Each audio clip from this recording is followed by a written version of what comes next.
चलिए तो स्टार्ट करते हैं हम आज से कॉस्टिंग की theory.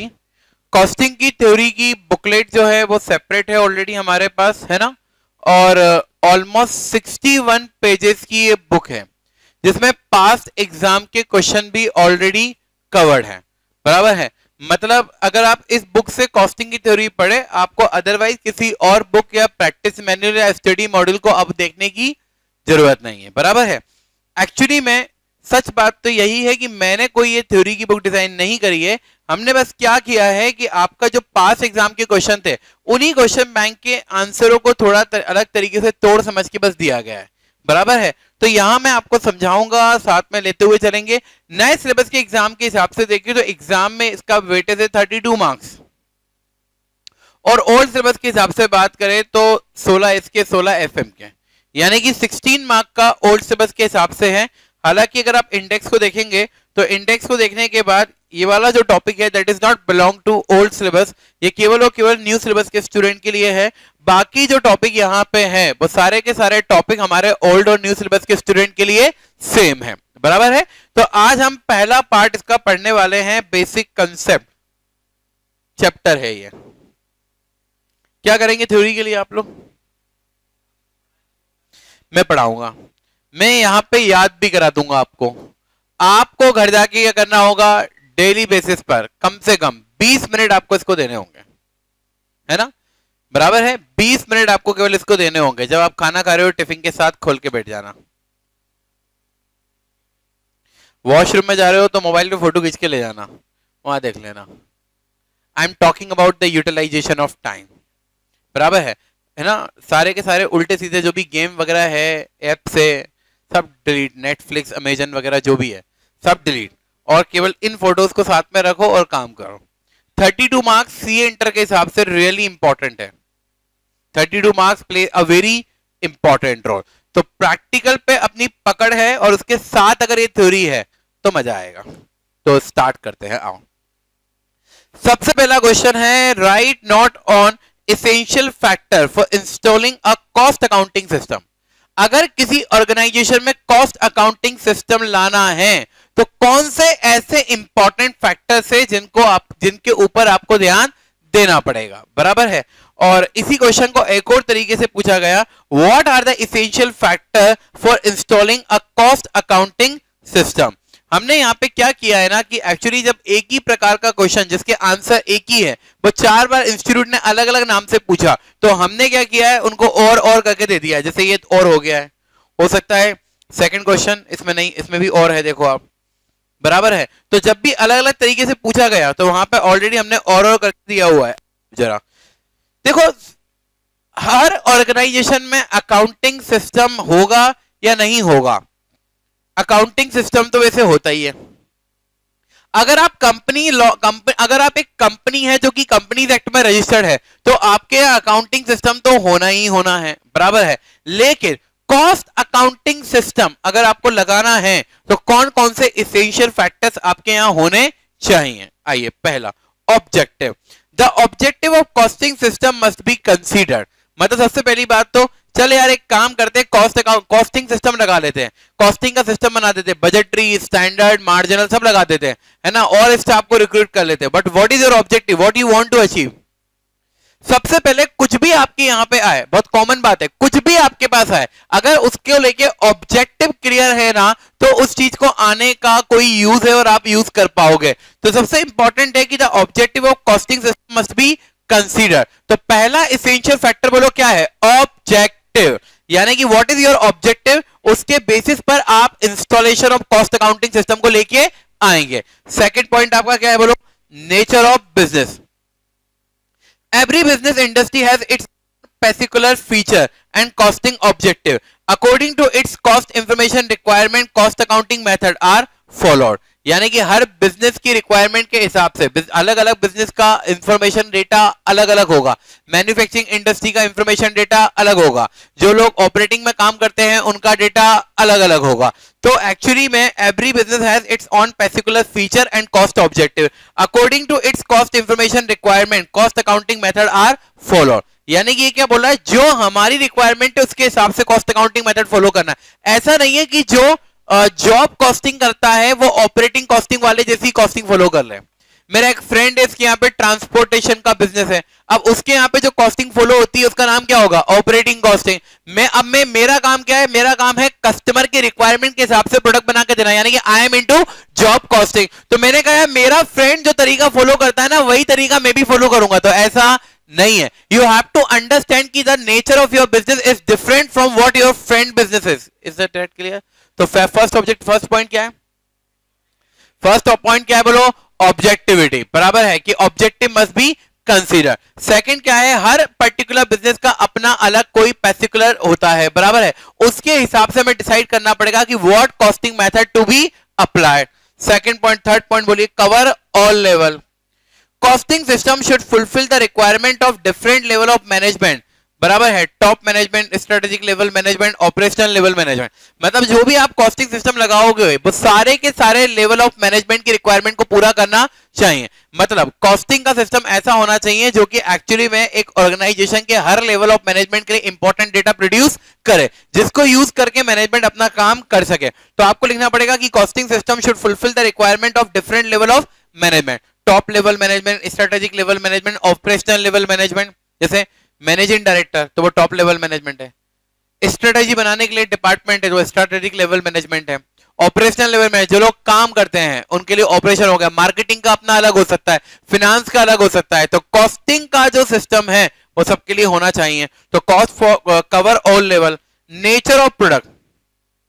Nature of product. The nature of product determines the type of costing system to be implemented. The product which is a byproduct require costing system which account for byproduct always.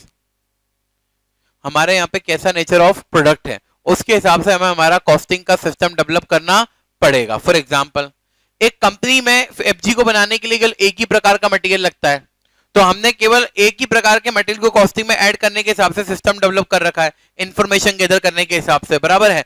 लेकिन दूसरी company में क्या होता है कि दूसरी company में 4 प्रकार के रॉ मटेरियल यूज होते हैं एफजी को बनाने के लिए। तो चारों प्रकार के कितना आरएम यूज हुआ है एफजी को बनाने के लिए, सारा का सारा डेटा हमारे पास कैप्चर करने के लिए होना चाहिए। Is that clear? तो कौन से पॉइंट पढ़े अभी हमने? पहला पॉइंट क्या? ऑब्जेक्टिविटी।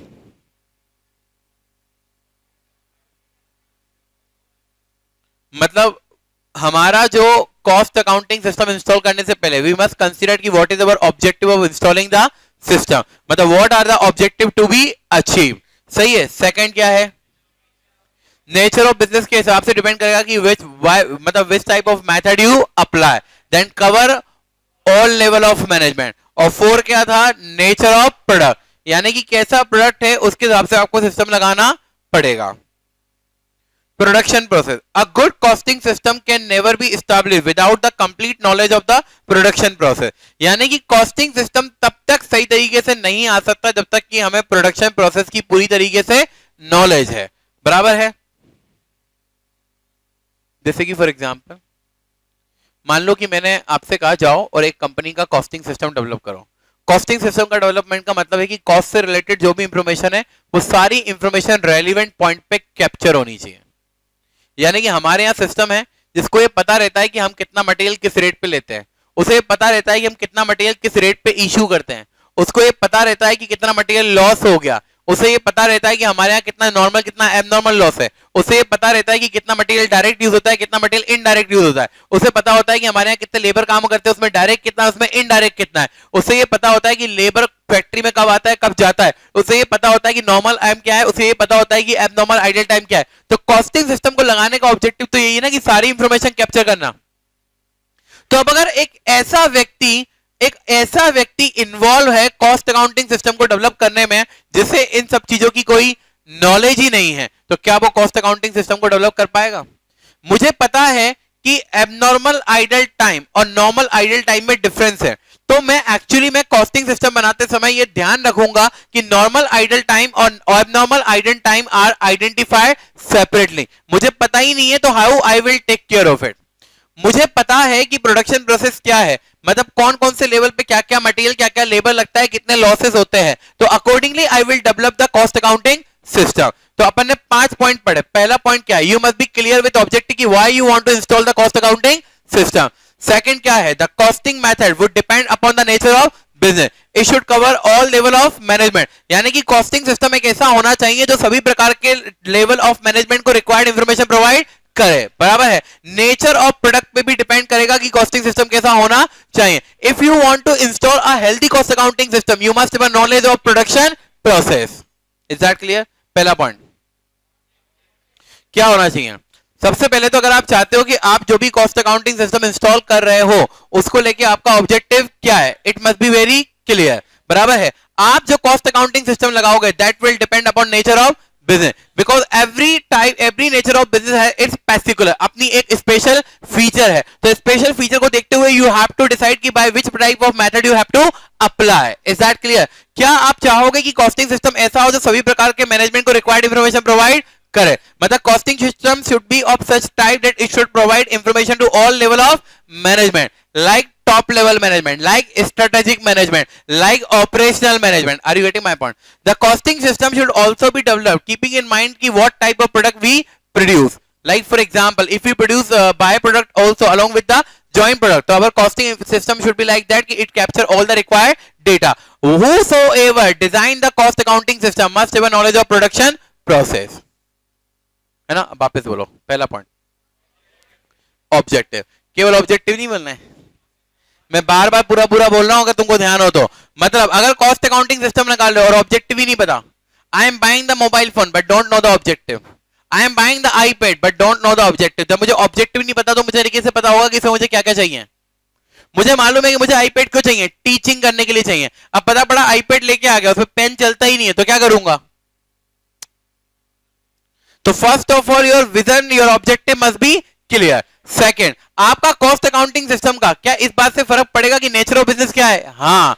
क्या कॉस्ट अकाउंटिंग सिस्टम को नेचर ऑफ प्रोडक्ट से फर्क पड़ेगा?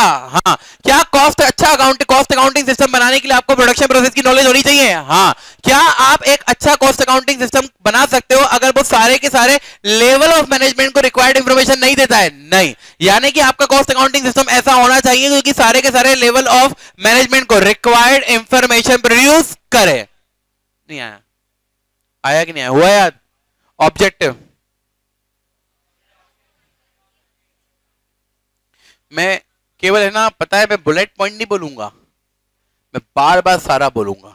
हाँ, एग्जैक्टली लैंग्वेज जैसी लिखी है वैसी नहीं बोलूंगा, पर अगर तुम मेरी लैंग्वेज अगर तुम्हारे दिमाग में बैठ गई तो तुम्हें आ तो जाएगा ना लिखना कैसे, और अगर घर जाके एक बार पढ़ोगे तो काम बन जाएगा कि नहीं बन जाएगा? बताओ। अच्छा कॉस्ट अकाउंटिंग सिस्टम बनाने से पहले you must be clear with objective. Why you are doing CA? Objective must be clear.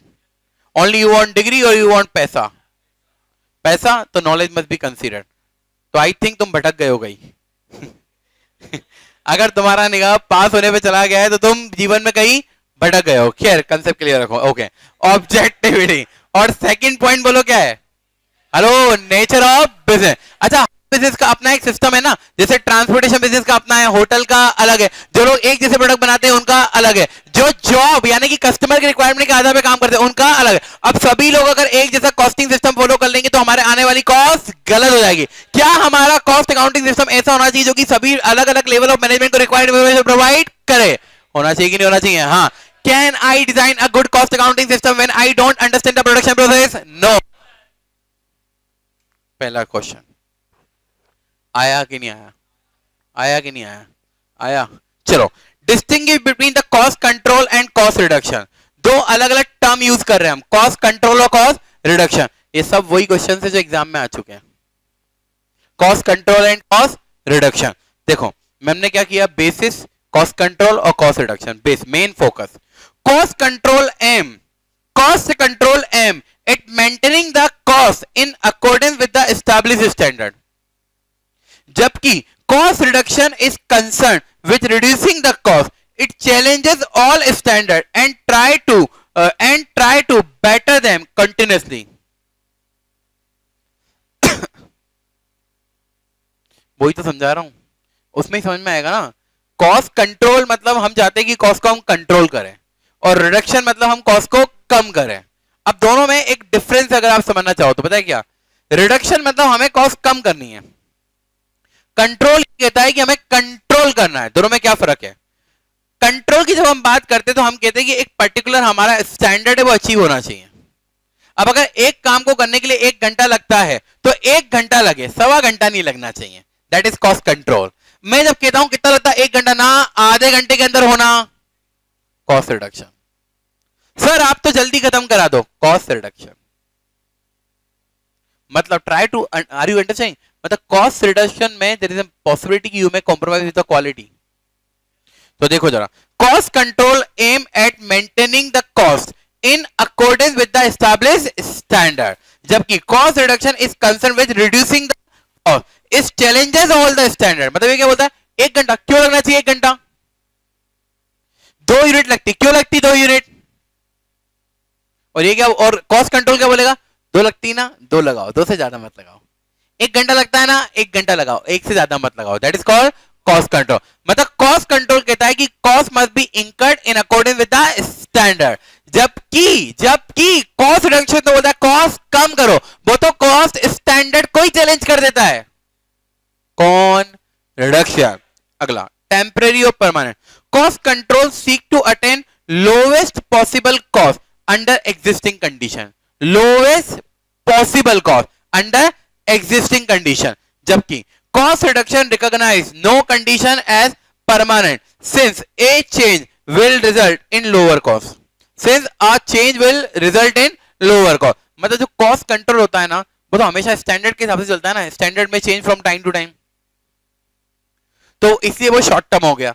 Cost reduction तो बोलता है नहीं, अपने को तो कॉस्ट कम करनी है, बराबर है, तो वो लॉन्ग टर्म हो गया। emphasis, in case of cost control emphasis is on past and present, in case of cost reduction it is on present and future। इसका मतलब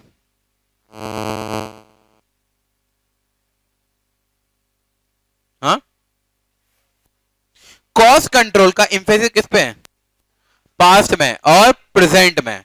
वो क्या बोलता है, देखो सिंपल, वो क्या बोलता है, देखो पास्ट में इतनी कॉस्ट लगी है ना, तो अभी जो काम कर रहे हो ना उसमें इतनी कॉस्ट लगनी चाहिए, जबकि कॉस्ट रिडक्शन क्या बोलता है, अभी इतनी कॉस्ट लग रही है ना, हाँ आगे चल के कम लगनी चाहिए। ठीक है, प्रिवेंशन और डिटेक्शन।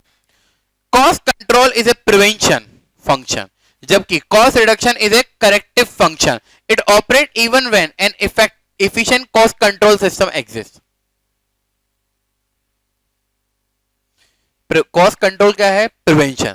वो क्या बोलता है कि गलत कॉस्ट ना लग जाए, और वो तो कॉस्ट लगने से ही रोकना चाहता है ना, तो मतलब अगर आपके पास कॉस्ट कंट्रोल सिस्टम है उसके बाद भी कॉस्ट रिडक्शन सिस्टम रहेगा।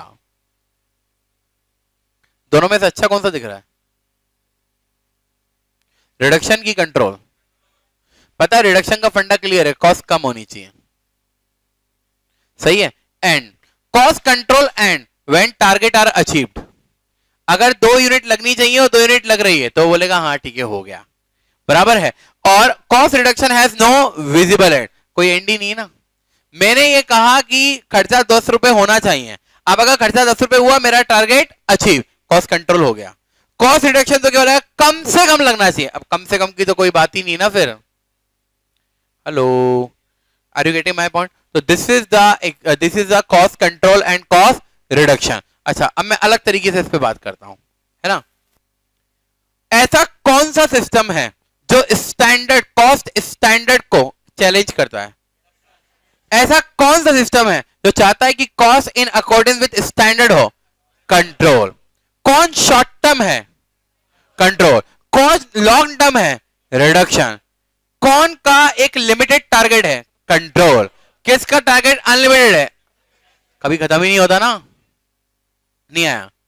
कौन काम करता है कंट्रोल को, सॉरी कॉस्ट को रोकने पे, प्रिवेंशन पे, कंट्रोल। प्रिवेंशन पे कौन काम करता है, कंट्रोल। जबकि रिडक्शन पे कौन काम करता है, नाम से ही पता पड़ गया, कॉस्ट रिडक्शन, सॉरी, है ना, बराबर है या नहीं है, हेलो, यस और नो। कौन पास्ट और प्रेजेंट पे फोकस करता है, कंट्रोल। कौन प्रेजेंट और फ्यूचर पे फोकस करता है, हाँ। कॉस्ट कंट्रोल क्या बोलता है, देखिए यार कल है ना 400 में काम हुआ था, तो कोशिश करना आज भी 400 में काम हो जाए। रिडक्शन क्या बोलता है, 400 लगा दिए आज, कल 500 लगने चाहिए। चलो इतना तो जागते हो, ये अच्छी बात है। चलो आगे बात समझ में, हेलो, आया या नहीं आया। तो किस, बताओ कॉस्ट कंट्रोल का एम्फेसिस किस पे है, पास्ट और प्रेजेंट, और कॉस्ट रिडक्शन का प्रेजेंट और फ्यूचर। कॉस्ट कंट्रोल का टारगेट कब अचीव होता है? when standard achieve cost control and when the target are achieved cost reduction are never end। बराबर है या नहीं है? cost control focus on prevention cost reduction focus on detection। जहां जहां मौके दिखते हैं उनको कम करो। नहीं आई? आया या नहीं आया? सही है, ठीक है। टेम्परेरी कौन है? कंट्रोल। और परमानेंट कौन है? रिडक्शन। हाँ, नहीं, अगर आप रिडक्शन लगा रहे हो इसका मतलब ये नहीं कि यू हैव कंट्रोल। कंट्रोल का मतलब ये है कि आप एक स्टैंडर्ड सेट करते हो। जैसे अपन जब स्टैंडर्ड कॉस्टिंग की बात करते हैं ना, तो स्टैंडर्ड कॉस्टिंग बोले तो it is related with control. आप क्या करते हो? You set some standard, now you want to achieve those standard. Hello, क्या बोला मैंने? You set standard, now you want to achieve those standard, तो वो क्या है? कंट्रोल। जब आप अब मैं एक और डिफरेंस इसमें आपको बताता हूं। कॉस्ट कंट्रोल में क्या होता है? हम बस ये देखते हैं कि हमारे जो कॉस्ट है वो कितनी लगनी चाहिए, और फिर एंड में ये देखते हैं कि वो लगी या नहीं लगी। जबकि रिडक्शन पता है क्या करेगा? रिडक्शन एक्टिविटीज को भी आइडेंटिफाई करेगा। आइडेंटिफाई करेगा क्या ऐसी कोई एक्टिविटीज है जिनको कट करके मैं कॉस्ट सेव कर सकता हूं। क्या क्या क्या? ऐसी कोई एक्टिविटीज है जिनको कट करके क्या मैं कॉस्ट सेव कर सकता हूं? क्या ऐसा कुछ पॉसिबल है? तो वो उसको भी टारगेट करता है। डन? हेलो, आया? तो कॉस्ट कंट्रोल का एम क्या है? Cost control try to maintain the cost in accordance with standard, जबकि cost reduction want to reduce the cost. Cost control emphasis on past and present, जबकि cost reduction emphasis on present and future. Cost control is temporary while cost reduction is permanent।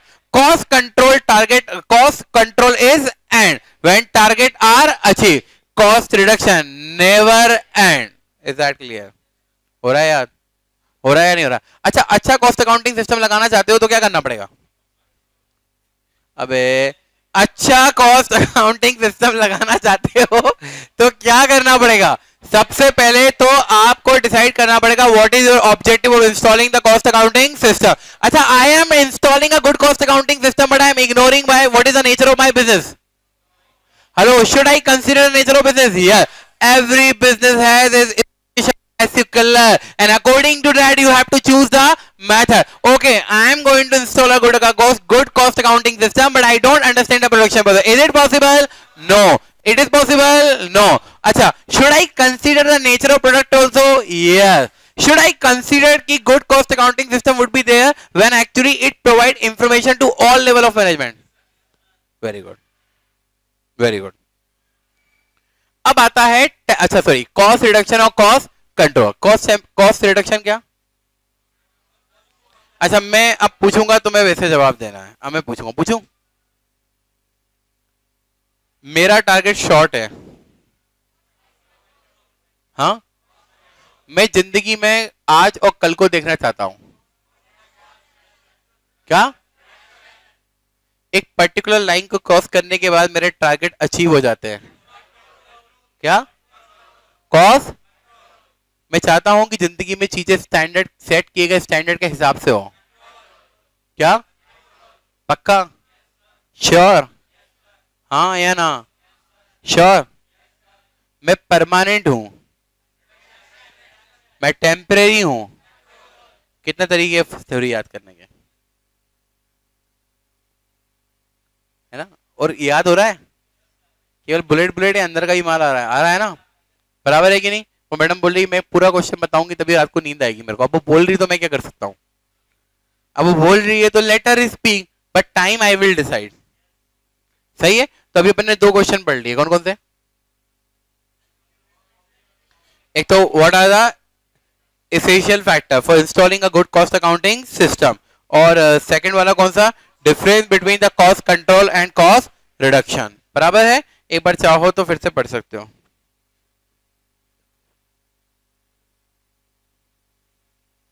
Cost control aim at maintaining the cost in accordance with the established standard. Cost reduction is concerned with reducing the cost. It challenges all the standard and try to do better them continuously. वो पूरे time प्रयास करता रहता है कि cost कम से कम हो जाए. टेम्परेरी और permanent. Cost control seek to attain lowest possible cost under existing condition. क्योंकि स्टैंडर्ड हमेशा पर्टिकुलर सिचुएशन के लिए सेट होते हैं, बराबर है. और cost reduction recognise no condition as permanent since a change will result in lower cost. In case of cost control, emphasis is on past and present, while in case of cost reduction, it is on present and future. Cost control is a prevention function. Cost reduction is a corrective function. It operates even when an efficient cost control system exists.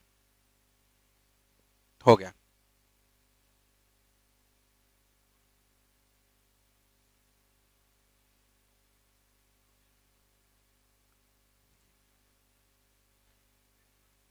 हाँ, 4 number का question है. 4 number का question है. 4 number के question में तूने objective लिख दी है, नेचर ऑफ बिजनेस की में भी लाइनें लिख दी, नेचर ऑफ प्रोडक्ट भी तूने लिख दिया, प्रोडक्शन प्रोसेस की नॉलेज होनी चाहिए, रिक्वायर्ड इंफॉर्मेशन दे जो सभी प्रकार के मैनेजमेंट के लिए काम आए, स्टैट्यूटरी रिक्वायरमेंट को फॉलो करना है, मतलब जो भी हमारे ऊपर स्टैट्यूटरी रिक्वायरमेंट है उसके हिसाब से भी डेटा प्रोड्यूस होना चाहिए. तो 4 नंबर के क्वेश्चन में वो केवल ऑब्जेक्टिव के लिए नंबर थोड़ी देगा. सही है, बढ़ू आगे. चलो अब आता है अगला question. Define the following imputed cost and capitalise cost. Imputed cost पता है कौन सी कॉस्ट होती है? ये वो कॉस्ट होती है जहां एक्चुअली में कोई आउट ही नहीं है. नोशनल कॉस्ट सुना है आपने? वही है एक तरीके से. देखिए, these cost are notional cost which do not involve any cash outlay, interest on capital. अरे यार मैंने अपना पैसा 10 लाख रुपए अपने बिजनेस में लगा दिए, कहीं और लगाता तो 1 लाख कमा लेता, तो 1 लाख क्या हो गई? imputed cost. The payment for which is not actually made. यानी कि imputed cost वो कॉस्ट होती है जिनके लिए आप कभी भी पेमेंट नहीं करते, यानी कि उनमें किसी प्रकार का आउटले होता ही नहीं है ना? यस और नो? अब है क्या depreciation is a imputed cost? क्या depreciation is a imputed cost?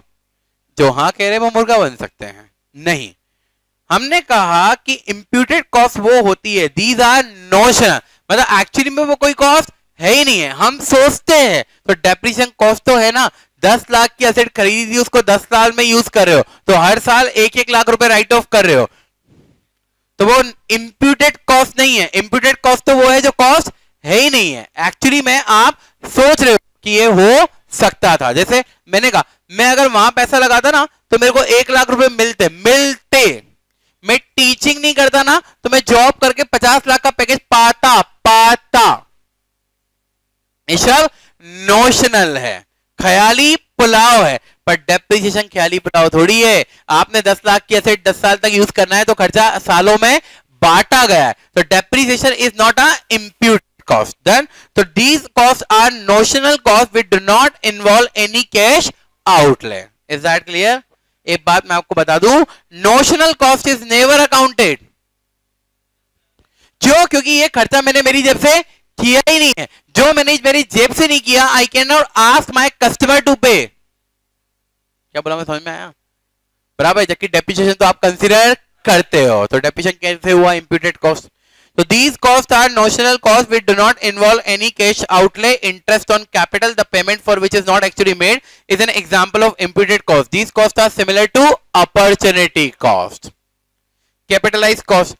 These are costs which are initially recorded as an asset and subsequently treated as an expense, like depreciation. आया? तो कौन सी imputed cost? Imputed cost कौन सी होती है? Imputed costs are those costs which are notional and never paid. Interest on capital, opportunity rent, opportunity salary are the example of notional cost. It is important to note notional costs are relevant for decision making, but such costs are never added in cost of production. Decision making में ये role play करती है. आप चाहो तो लिख लो, notional cost play role for decision making. Notional cost play role for decision making. Notional cost play role for decision making but it is never added in cost of production, but इसे आप कभी भी cost of production में add नहीं करेंगे। यानी कि notional cost को आप कंसीडर करेंगे डिसीजन मेकिंग के लिए, बट आप इसे कॉस्ट ऑफ प्रोडक्शन में कभी भी ऐड नहीं करेंगे। और इसका फंडा बहुत क्लियर है, जो आपकी जेब से गया नहीं वो आप अपने कस्टमर से कैसे मांगेंगे। डन? Not done? बढ़ो आगे। A fixed overhead or variable overhead? Should I skip this question? ये तो फिक्स और वेरिएबल का डिफरेंस है ना, पढ़ लोगे ना। इसमें मैं क्या बताऊं? वेरिएबल जो आउटपुट के साथ बदलता है, फिक्स जो आउटपुट के साथ नहीं बदलता, क्या बताऊं मैं इसमें? सही है, बढ़ जाऊं आगे। अगला, what is cost accounting? Enumerate it's important objective. ले आगे ऑब्जेक्टिव लिख देना अगर तेरा मई भी मन करे तो। कॉस्ट अकाउंटिंग में भी regarded as specialised branch of accounting which involve classification, accumulation, assignment and control of cost. Cost accounting में भी regarded as a specialised branch of accounting which involve classification, accumulation, assignment and control of cost. मतलब कोई पूछे what is cost accounting तो क्या बोलेंगे?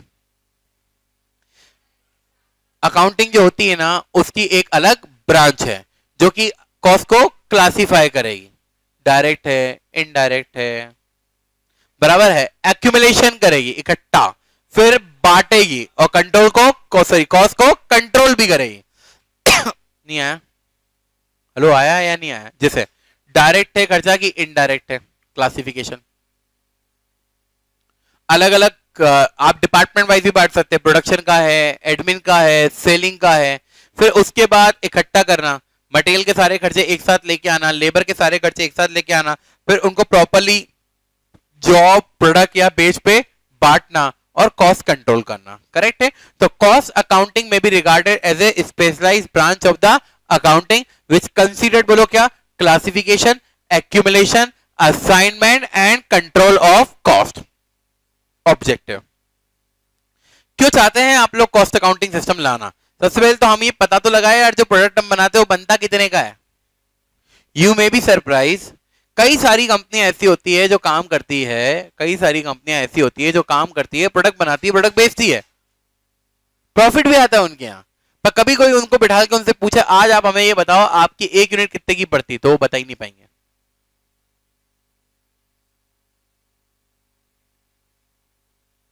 पता है क्यों? क्योंकि उनके यहाँ कोई सिस्टम ही नहीं है। उनके यहाँ क्या होता है, माल आया, क्रेडिटर को पेमेंट कर दिया, माल यूज हो गया, लेबर को पेमेंट कर दिया, माल बन गया, लेबर को पेमेंट कर दिया, माल बिक गया, सेल आ गई। नहीं आया समझ में? बराबर है। तो उनसे अगर पूछोगे व्हाट इज योर कॉस्ट, पता ही नहीं है। ठीक है? डिटर्मिनेशन ऑफ सेल प्राइस, सही तरीके से कॉस्ट पता होगी तो सेल प्राइस भी सही तरीके से पता होगी। क्या बोला मैं, समझ में आया? अगर सही तरीके से कॉस्ट नहीं पता होगी तो सही तरीके से सेल प्राइस कैसे पता होगी? अब मैंने जिस तरीके से आपको बताया, कोई आके बोले यार मेरे को एक काम करो 1000 रुपए का दे दो यूनिट। अब मैंने कहा 1000 रुपए, तो मेरे को लगा 1000 रुपए तो ज्यादा है, मेरी कॉस्ट कवर हो ही जाएगी, जबकि हो सकता है कि I am not able to recover cover my cost. तो अगर आपके पास कॉस्ट अकाउंटिंग सिस्टम होगा तो आपको एक सही कॉस्ट पता होगी, सही कॉस्ट पता होगी तो उसके बेसिस पे आप सेल प्राइस डिसाइड भी कर पाओगे। जब पता होगी कहां कहां कितनी कॉस्ट लग रही है, लगनी चाहिए, तभी तो कंट्रोल होगा, तभी तो रिडक्शन होगा। पता ही नहीं कहां कितना खर्चा होता है। नहीं आया? आया या नहीं आया? बराबर है। Ascertaining the profit of each activity, हर एक्टिविटी का प्रॉफिट आइडेंटिफाई करने के लिए भी आपका कॉस्टिंग सिस्टम बड़ा इंपॉर्टेंट रोल प्ले करता है। For example, I sell my video lectures, we don't have cost accounting system, we don't have cost accounting system. हमारे यहां बस क्या हो रहा है, खर्चा हो रहा है, खर्चे का पेमेंट हो रहा है, खर्चे, और उसके बाद रेवेन्यू आ रहा है। कोई पूछे how much you earn from face to face teaching, how much you earn from particular page, how much you earn from selling your product via your website, how much you earn selling your product from this website, from this app, I would say sorry, I will answer on some other day. Why? Because we don't have cost accounting system. We don't have any system which recognise कि हम कहां कितना खर्चा कर रहे हैं. We don't record it properly and observe it. तो cost accounting system help you in identify this. बराबर है. तो आपको सही कॉस्ट पता पड़ेगी. जब आपको सही तरीके से कॉस्ट पता पड़ेगी तो you would be able to determine your sale price. When you would be able to control your cost, you would be able to achieve the target of cost reduction. बराबर है. अब मेरा ऑब्जेक्टिव तो है कि मैं कॉस्ट कंट्रोल करना चाहता हूं और मैंने ऐसा कॉस्ट अकाउंटिंग सिस्टम बनाया है जहां पे हमें ये पता ही नहीं होता कि स्टैंडर्ड क्या है. तो स्टैंडर्ड सेट ही नहीं होते हैं और कॉस्ट कंट्रोल अचीव करना चाहता हूं. How it is possible? Therefore, I say to install a good cost accounting system, one should be clear with objective. बराबर है. फिर ascertain the profit of each activity, assisting the management in decision making. नहीं आया. अब मैंने पूछा यार एक बात बताओ, एक पेन ड्राइव 500 रुपए में खरीदने को बोल रहा है, दे दूं क्या? कितनी कॉस्ट लगती है? बोला sir we don't have any system which recognise ही कितनी कॉस्ट लगती है. नहीं डिसीजन ले पाऊंगा ना. और अगर मेरे सामने बोल दिया गया देखो सर ऐसा है, सुनो देखो सर ऐसा है, अगर अपने पास एक ऑर्डर पेन ड्राइव का आता है सर, तो अपना ये लग गई पीडी कॉस्ट सर, ये अपना लग जाता है नोट्स का कॉस्ट सर, ये अपना लग गया इंक्रिप्शन चार्जेस सर, ये अपना लग गया शिपमेंट चार्जेस. तो मेरे को पता है कि अल्टीमेटली इतनी कॉस्ट मेरी लगती है. तो accordingly I would be in a position to decide कि मुझे 1500 पे बेचना है कि नहीं बेचना है. नहीं है मेरी बात समझ में? बराबर है. तो it also help in decision making. तो अगर आज के बाद तुमसे कोई पूछे what is the objective of cost accounting, तो तुम क्या बोलोगे? Please refer question number 5 of our booklet. ऐसी बोलोगे? हाँ, यस और नो? तो ये सभी बोलोगे तो बुकलेट होनी चाहिए ना. तो चलो बताओ, मेरे को बता सकते हो हाँ या ना? ये येलो वाला मैडम, आप कलर घर से देख के आया करो अच्छे से सब लोग. बराबर है. तो हाँ येलो मैडम बताओ. आप मेरे को आज के दिन में ये बताओ कि अगर मैं एक अच्छा कॉस्ट अकाउंटिंग सिस्टम लगाने के बारे में सोच रहा हूं तो आप मुझे क्या बताएंगे? मुझे किन किन बातों का ध्यान रखना चाहिए? जल्दी बता दो. बताओ ऑब्जेक्टिव क्या होने चाहिए? क्लियर होने चाहिए कि आप किस ऑब्जेक्टिव के साथ आप कॉस्ट अकाउंटिंग सिस्टम को लेके आना चाहते हैं. सेकंड मतलब ऐसे लिखोगी नेचर ऑफ बिजनेस केवल. क्या लिखोगी? एवरी बिजनेस हैज इट्स, बोलो बोलो, स्पेशल पर्टिकुलर, स्पेशल फीचर. बराबर है. And according to that particular feature we must follow the method of costing. तो ये हो गया nature of business. Third, cost accounting system must be able to provide information to all level of management, that is top level management, strategic management और operational level management. भूल गई? और information they the. Cost accounting system should produce all the information which is required as per the applicable law and regulation. Nature of product और one should have a knowledge of production process. ये हो गया आपका, बोलो क्या, essential factor for installing a good cost accounting system. Sir imputed cost क्या होती है?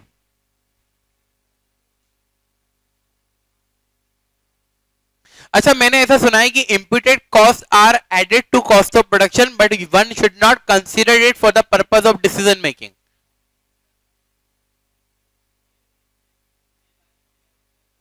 गलत बोला मैंने? सही बोला?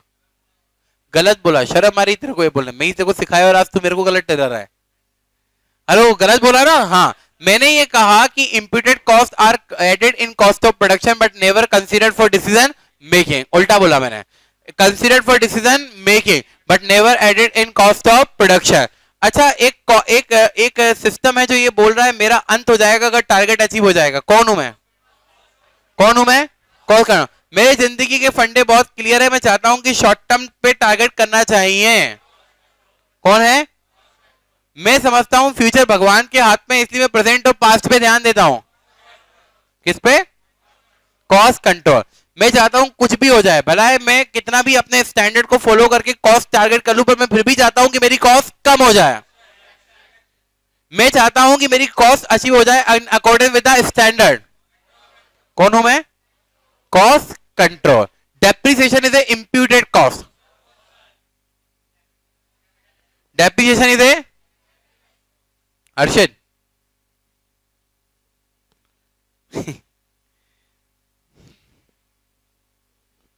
पूछूं?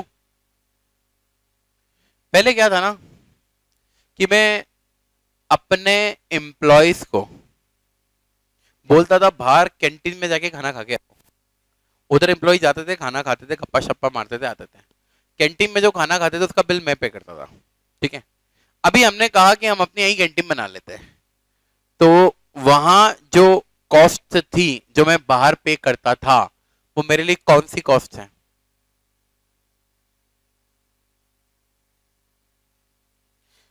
मुझे, हाँ, वो कैंटीन की कॉस्ट मुझे पे नहीं करनी पड़ेगी। तो क्या वो नोशनल कॉस्ट हो जाएगी? अब क्या वो इम्प्यूटेड कॉस्ट है? साक्षी, हाँ, नहीं, जो मैं पहले पे करता था अब मैं पे नहीं करूंगा, तो इसे हम डिसीजन मेकिंग में तो कंसीडर करेंगे पर कॉस्ट ऑफ प्रोडक्शन में ऐड नहीं करेंगे। तो ये इम्प्यूटेड कॉस्ट हुई ना? बेवकूफो, वो कॉस्ट ही नहीं है, वो तो अपॉर्चुनिटी इनकम है। अरे जो मैं पहले पे करता था अब पे नहीं करूंगा, तो वो तो मेरी सेविंग है ना। कॉस्ट का मतलब होता है जिसका बर्डन क्या यार, सो सैड, बुरा हुआ। क्या है? बड़े आगे, हेलो बड़े, कॉस्ट अकाउंटिंग क्या है उमेश?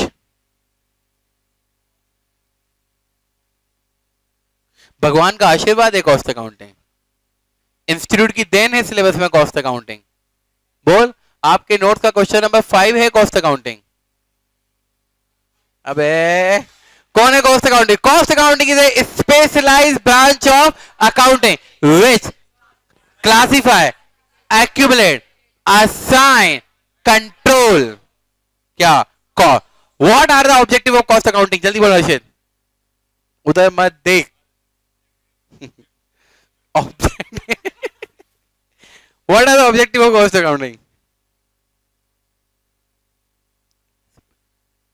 सिंपल है ना?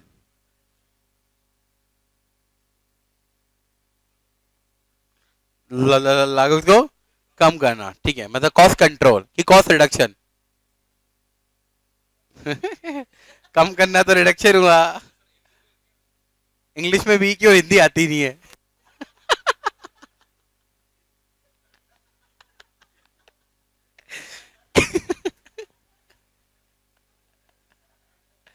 हाँ ठीक है, तेरा मीडियम कौन सा है? हिंदी है, हाँ फिर बोल। तो जो ये बोल रहा होगा वो सही है, ज्यादा दिमाग मत लगाओ। हाँ। ये भी हिंदी है, ये तो रहने दे, तो हो रही। हाँ तू बता रघुवंशी, तो मेरे को बता कि इंदौर से पीथमपुर पहुंचने में शाम को कितना समय लगता है?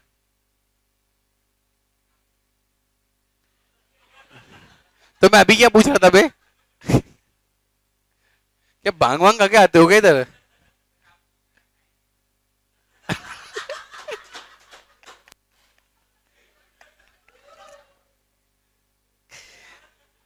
हाँ, मैं जो हर्षित से पूछा ना वही क्वेश्चन पूछ रहा हूँ। What are the objective of cost accounting system? लागत को नियंत्रण करना, नियंत्रण, कंट्रोल। हाँ हाँ, वेरी गुड। क्या क्या क्या करना, मतलब ascertainment of cost, very good. और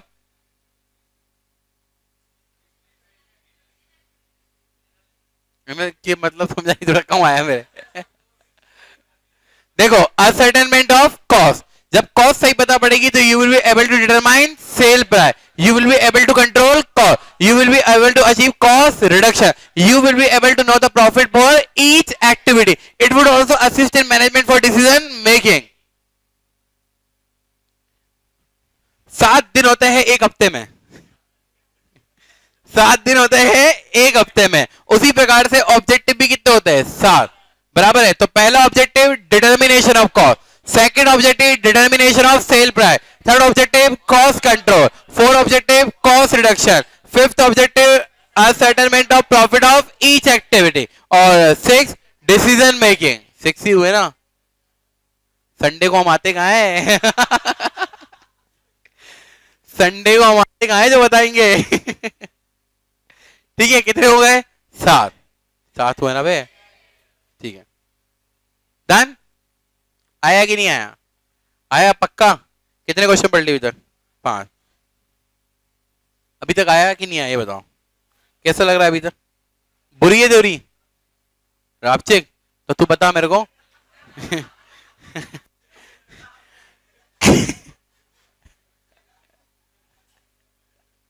तो मेरे को ये बता, what is the difference between the cost reduction and control? ये देख,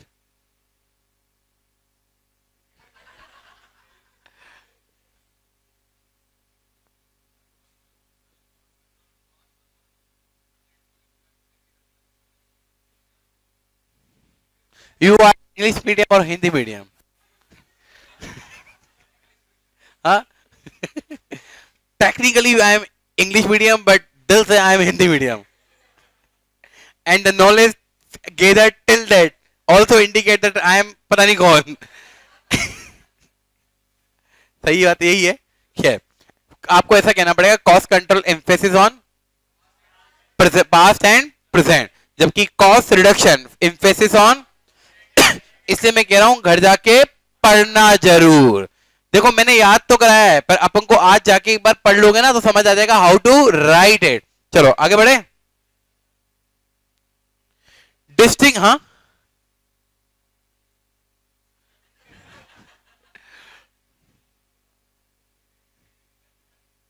क्यों बोर हो गया? भूखो? किताब होती तो कुछ पढ़ते, जिनके हाथ में वो क्या पढ़ रहे? मैं बुला रहा हूं तुमको, मैंने इंगेज ही। अच्छा एक बात बताओ, तुम लोग इंगेज नहीं हो मेरे साथ? तुम्हारा जा रहा है अपनी बुक आपके साथ, मैं ही बोले जा रहा हूं, तुम सुने जा रहे हो, समझ आया नहीं आया? हाँ हाँ। चलो, डिस्टिंग्विश, और कोई जब बोर हो तो बताना, 2-3 कलाकार है अपने पास, invite them, they will entertain you. Distinguish between the cost unit and cost centre. अब आपको ये समझना है कॉस्ट यूनिट और कॉस्ट सेंटर क्या है। देखो, cost unit, it is a unit of product, service और time in relation to which cost may be uncertain or expressed। कम समझ में आया? यही खासियत है। पता है क्या होती है कॉस्ट यूनिट? हमारा काम कैलकुलेटर बनाना है, तो हम क्या निकालेंगे? एक कैल्सी की कॉस्ट क्या है, तो कैल्सी से cost unit.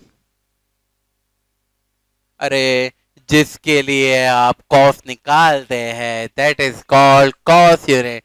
Ton kilometre is a cost unit, passenger kilometre is a cost unit. नहीं आया समझ में? बराबर है। अब पढ़ो हिंदी में। It is a unit of product, service और time in relation to which cost may be ascertain और expect. For example cost per passenger kilometre लिख लो चाहो तो। For example cost per passenger kilometre, ये क्या है? Cost unit.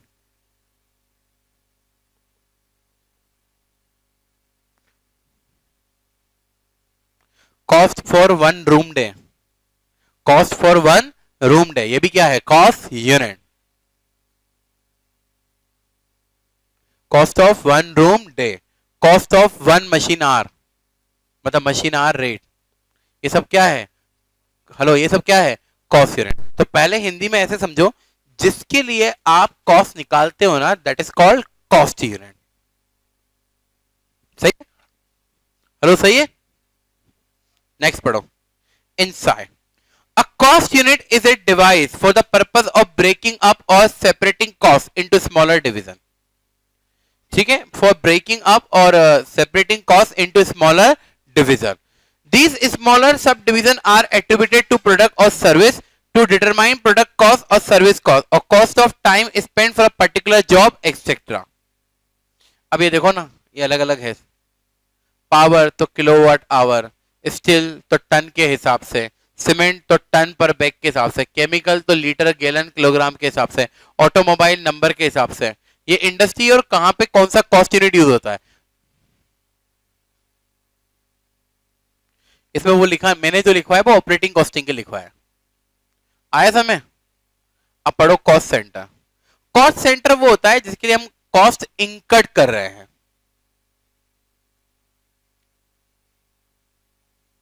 क्या बोला मैंने? कॉस्ट यूनिट वो होती है जिसके लिए हम कॉस्ट पता लगाते हैं। कॉस्ट सेंटर वो जिसके लिए हम खर्चा कर रहे हैं। जैसे हमने एक नई ब्रांच ओपन करी, तो उस ब्रांच को चलाने के लिए whatever expenditure we incurred, हम उसके लिए खर्चा कर रहे हैं ना, तो कोई हमसे पूछेगा कौन है वो, हम कहेंगे कॉस्ट सेंटर। एक ऑर्गेनाइजेशन में कैंटीन है जो वहां पे काम करने वाले वर्करों को खाना प्रोवाइड करती है, तो कैंटीन को रन करने के लिए जो खर्चा होता है वो क्या है? Cost centre. सही है? पढ़ो जरा। It is defined as a location. Hello, जैसे मैंने कहा ब्रांच है, मतलब वो क्या हो गया? लोकेशन, और पर्सन, और एन आइटम ऑफ इक्विपमेंट और group of this for which cost may be ascertain and used for the purpose of cost control. Hello, समझ में आया? मतलब कॉस्ट सेंटर लोकेशन भी हो सकती है, कॉस्ट सेंटर एक पर्सन भी हो सकता है, कॉस्ट सेंटर एक इक्विपमेंट भी हो सकता है। इक्विपमेंट कैसे? जैसे हमारा एक प्लांट है, अब प्लांट को चलाने के लिए वॉट एवर एक्सपेंडिचर वी इंकर, तो वो हमारे लिए वो प्लांट क्या बन गया? Cost centre. हमारी 4 अलग अलग लोकेशन पे ब्रांच है, तो वो चारों ब्रांच हमारे लिए क्या बन गई? Cost centre. बराबर है? और पर्सन मतलब किसी व्यक्ति विशेष के लिए, कोई पर्सन को अपॉइंट किया, उसके लिए हम खर्चा करें, तो हमारे लिए क्या है? Cost centre. अब कॉस्ट सेंटर जो है वो 2 प्रकार के हो सकते हैं, पर्सनल कॉस्ट सेंटर और इम्पर्सनल कॉस्ट सेंटर। क्या बोला मैंने? हाँ, अब देखो जरा। It consist of a person और ग्रुप ऑफ पर्सन, है ना। For example, mister x supervisor, foreman, accountant, engineer, process staff, mining staff, doctor, ये सब क्या है? Personal cost centre. मतलब हम इनके लिए क्या कर रहे हैं? खर्चा। आगे बढ़ो। इम्पर्सनल कॉस्ट सेंटर मतलब अदर देन ह्यूमन। अरे पर्सनल मतलब ह्यूमन, और इम्पर्सनल बोले तो अदर देन ह्यूमन। तो it consist of a location और an item of equipment. For example, Pune branch, boiler house. Boiler house क्या है? एक इक्विपमेंट, है ना। कूलिंग टावर, है ना। वेइंग मशीन, कैंटीन और जनरेटर सेट, ये क्या है? Impersonal cost centre. हाँ या ना? हेलो, यस और नो? जैसे मैंने कहा, किसी ने कहा एक लाइब्रेरी खोलो, तो मैंने कहा यार why to increase a cost centre. Library लेके आएंगे तो कॉस्ट भी तो इंकर्ड होगी ना, बराबर है। तो कॉस्ट सेंटर वो होते हैं जिनके लिए आप खर्चा करते हैं और या जिनके लिए आप कॉस्ट डिटरमाइन कर सकते हैं। तो cost centre are of 2 type, personal और इम्पर्सनल। मतलब जैसे एम्प्लॉइज वगैरह है तो वो क्या है? पर्सन, और इम्पर्सनल लोकेशन या इक्विपमेंट। जैसे आप देखा जियो आया, तो जियो ने पहले अपने टावर लगाए, तो जो जियो ने जो टावर लगाए वो उसके लिए क्या है? Cost centre. और कौन सा वाला? इक्विपमेंट। फिर जियो ने क्या करा? हर सिटी में अपनी ब्रांचेस ओपन करी, वो भी क्या है? Cost centre. कौन सा वाला? Impersonal. Done. Cost centre in a manufacturing concern, तो अगर मैन्युफैक्चरिंग कंसर्न में बात करें तो हम कह सकते हैं प्रोडक्शन कॉस्ट सेंटर और सर्विस कॉस्ट सेंटर। अपन ने पढ़ा है ना ओवरहेड चैप्टर में, फैक्ट्री में क्या आता है? प्रोडक्शन और सर्विस डिपार्टमेंट। तो देखो जरा, it is a cost centre where raw material is handled for conversion into finish product, here both direct and indirect expenses are incurred. For example, machine shop, welding shop, assembly shop etcetera. Hello, सही है? अच्छा, cost unit और cost centre दोनों में difference समझ में आ रहा है? मैं आपको समझाता हूं अगर फिर भी नहीं आया तो।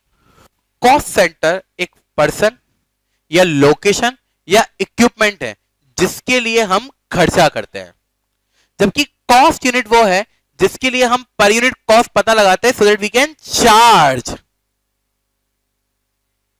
मतलब शायद कॉस्ट सेंटर की में कॉस्ट यूनिट होती है। We have a welding shop, तो वेल्डिंग शॉप पे हम जो खर्चा करते हैं वो हमारे लिए कॉस्ट सेंटर है, और वो कॉस्ट सेंटर है वेल्डिंग शॉप, है ना, मतलब लोकेशन वाइज कहीं पे है। अब वेल्डिंग शॉप की कॉस्ट हमें चार्ज करनी है, तो नंबर ऑफ वेल्डिंग डन, तो वो नंबर ऑफ वेल्डिंग हमारे लिए क्या हो गई, कॉस्ट यूनिट। तो अगर मुझे कॉस्ट चार्ज करनी है तो पहले ये पता लगाना पड़ेगा कि how many cost centre I have. नहीं मेरी बात समझ में, सबसे पहले क्या पता लगाना पड़ेगा, how many cost centre I have.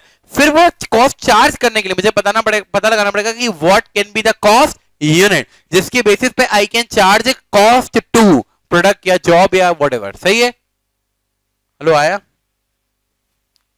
तो service cost centre, it is a cost centre which serve as an ancillary unit to a production cost centre. Only indirect expenses are incurred. आपको याद होगा मैंने जब आपको ओवरहेड पढ़ाया था तो मैंने ऐसा कहा था कि देखो प्रोडक्शन डिपार्टमेंट में डायरेक्ट और इनडायरेक्ट दोनों खर्चे होंगे प्रोडक्ट के हिसाब से, लेकिन सर्विस डिपार्टमेंट में होने वाला हर खर्चा प्रोडक्शन डिपार्टमेंट के लिए कौन सा है, डायरेक्ट, सॉरी इनडायरेक्ट। इसी ऊपर लिखा हुआ है कि प्रोडक्शन कॉस्ट सेंटर में there will be a direct as well as indirect expense है, जबकि सर्विस सेंटर पे खर्चे के लिए कौन से होंगे, इनडायरेक्ट, क्योंकि सर्विस का कोई भी खर्चा प्रोडक्शन से डायरेक्टली कोरिलेट नहीं हो सकता। For example payroll processing department. अब पेरोल प्रोसेसिंग डिपार्टमेंट क्या है, वो लोग क्या करते हैं, वो ये पता लगाते हैं कितने लोग आए, कितने घंटे काम किए होंगे, कितना पेमेंट करना है। तो they are not making production, but actually में एक तरीके से देखा जाए तो वहां जो वर्कर काम करते हैं उनकी सैलरी प्रोसेस करते हैं, तो एक तरीके से they are providing services to production department. बराबर है। पावर हाउस अपने पढ़ा हुआ भी है ना, पावर जनरेशन वाला है ना, gas production shop, material service centre, plant maintenance centre, तो ये कौन है, सर्विस सेंटर्स। हेलो आया। और है मिक्स्ड, मिक्स्ड मतलब जो कि इंगेज है प्रोडक्टिव वर्क्स पे and also on service work.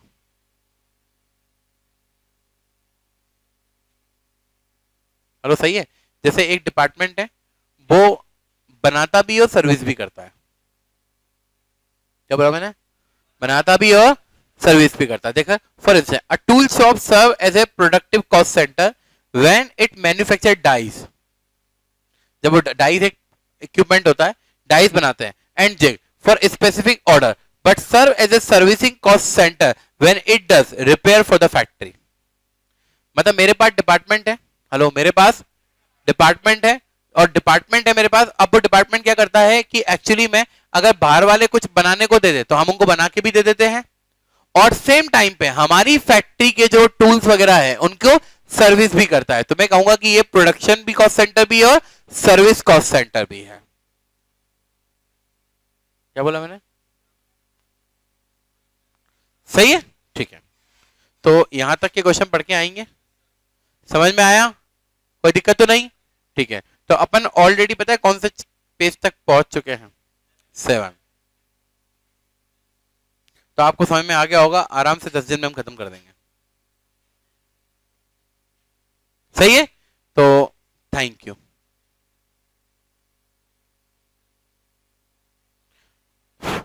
जिनको बुक नहीं मिली है वो कल मिल